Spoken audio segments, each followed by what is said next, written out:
యలమంచిలి నియోజకవర్గం అచ్యుతాపురం మండలం కొండకర్ల ఆవలో గురువారం ఏషియన్ పెయింట్స్ సౌజన్యంతో పర్యాటకంగా అభివృద్ధి చేసిన selfie point I love Kondakarla వంటి వాటిని ప్రారంభించిన నియోజకవర్గం ఎమ్మెల్యే సుందరపు విజయ్ కుమార్. ఈ సందర్భంగా ఎమ్మెల్యే మాట్లాడుతూ ఏషియన్ పెయింట్స్ యాజమాన్యం నియోజకవర్గ వ్యాప్తంగా అనేక అభివృద్ధి కార్యక్రమాలు చేపట్టడం అభినందనీయమని వారి సేవలను కొనియాడారు. అదేవిధంగా నియోజకవర్గంలో పర్యాటక ప్రాంతంగా కొండకర్లను ఇప్పటికే జిల్లా ఉత్సవాలను ఇక్కడే ప్రారంభించామని, అదేవిధంగా నేడు అనేక అభివృద్ధి పనులను ప్రారంభించడం హర్షణీయమన్నారు. నియోజకవర్గంలో తంతడి, రాంబిల్లి, సీతపాలెం వంటి ప్రాంతాలను పర్యాటక ప్రదేశాలను మరింత అభివృద్ధి చేస్తానన్నారు.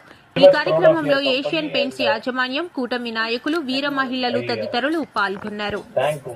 దేవనాపల్లె కాదు, ఆవరాజమే కాదు, హరిపాలెమే కాదు, అలాగని అందలాపల్లె కాదు, అలాగని వార్రాపల్లె కాదు, ఈ అన్నిటికీ భగవంతుడు ఈ ఆవని సమకూర్చి ఇచ్చాడు మనకి.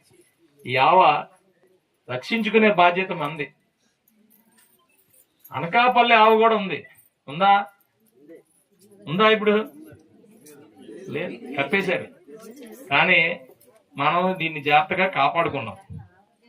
దీన్ని ఇంకొక 10-15 తరాలు, ఒక 50 తరాలు ఈ భూమి ఎంతవరకు ఉందో అంతవరకు మనం దీన్ని కాపాడుకొని ఇవ్వాలి.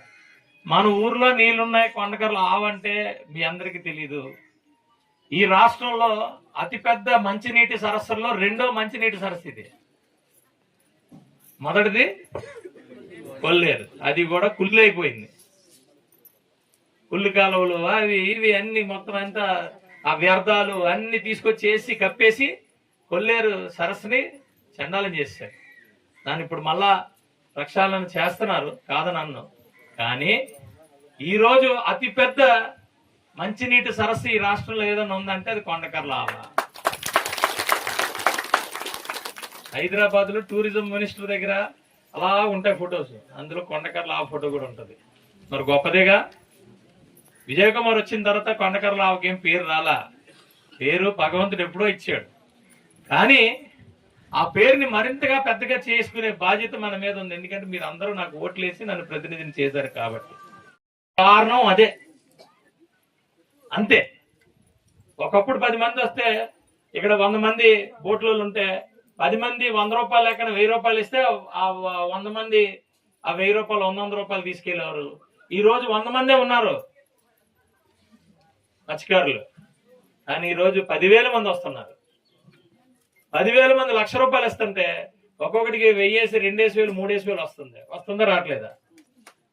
అది మన ప్లాన్. ఒక్కొక్కరు ఒక్కొక్కలాగా వస్తారు. మనం ఏం చేయాలంటే, నాకు తెలిసి ఈ ఆవ మీదే, ఈ టూరిజం మీదే ఈ చుట్టుపక్కల గ్రామాలన్నీ బతికేయచ్చు.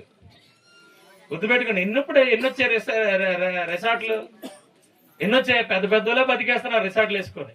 అందులో 2, 3, 4 వంట మనిషి ఒకరు, గార్డెన్ పని చేసిన వాళ్ళు ఒకరు, వాచ్మ్యాన్ ఒకరు. వాళ్ళు మన ఊర్లోనే ఒక్కొక్క రిసార్ట్ లో 5 మంది 10 మంది పని చేస్తున్నారు. అందరికీ 20,000, 15,000 శాలరీలు వస్తున్నాయి రావట్లేదా? మనం ఇక్కడ అర్థం చేసుకోవాల్సింది ఏంటంటే, నిజాయితీగా భగవంతుడు మనకి కల్పించిన పొద్దు మనం జాగ్రత్తగా చూసుకోవాలా లేదా? మనం ఒక లైట్ తీసుకొచ్చి పెట్టామంటే రాత్రికి ఆడ తీసుకొచ్చి జోబులు పెట్టుకుని ఇంట్లో పెట్టుకుంటే అవుతుందా? అవునా? ఇప్పుడు ఒక కొట్టు పెట్టాం అనుకోండి, అమ్మా మీరు వెనకాల గ్రీన్ అంటే పిల్లోడిని పుట్టించిన తర్వాత ఆ పిల్లోడిని మనం కంటాం. ఆ కనిన తర్వాత పిల్లోడు మంచిగా ఎదుగుతుంటే ఎంత ఆనందంగా ఉంటది. అలా ఈ 2 మొక్కలు చూస్తే నాకు ఆనందం. దానికి కష్టం ఉంది, వెనకాల కష్టం ఉంది. నాకు ఈరోజు కనపడట్లేదు. అది ఎంతో మంది కామెంట్ చేశారు. అంటే కామెంట్ చేస్తారు, నేను ఏమో అనట్లేదు. ఒక్కొక్కరు చూసే విధానం అది. ఇంత అవసరమా? అక్కడ చెట్టు అక్కడ కట్ చేసి పక్కన పడేస్తే దీనికి ఏది కాటాకేసేస్తే పోద్ది అనుకున్నాం. కానీ ఈరోజు ఇదే చెట్టు కొన్ని 100 పక్షులకి, మనుషులకి, అందరికీ కూడా నీడనిస్తుంది, గాలిని ఇస్తుంది, ఆక్సిజన్ ఇస్తుంది. దయచేసి అర్థం చేసుకోండి. దాన్ని కొంతమంది నాయకులు మాత్రమే ముందుకు తీసుకెళ్ళగలుగుతాం. అలాగే ఈరోజు మోడీ గారు, మీకు చాలా మందికి తెలియని విషయాలు ఏంటంటే, ఆయన వచ్చిన తర్వాత ఈ దేశాన్ని కాపాడుకున్నాం. ఆయన గురించి చెప్పాలి. ఈరోజు మనందరికీ కూడా ఈరోజు 33% రిజర్వేషన్. రేపు కూడా మా సీట్లు ఉంటాయో లేదో తెలియదు, ఇది కూడా చెప్తున్నా. ఎందుకంటే రేపు ఇప్పుడు రిజర్వేషన్ లోనే ఇప్పుడు ఇక్కడ లాస్ట్ పంచాయతీ ఎన్నికల్లో ఎస్సీలకి ఇవ్వాలి, మహిళలకి ఇవ్వాలంటే ఇక్కడ మహిళలే ఎస్సీలో పోటీ చేయగలరు. ఇంతమంది నాయకులు ఉన్నా పోటీ చేయలేరు. రేపు కూడా అంతే. ఈ కాన్స్టిట్యున్సీ మహిళలకి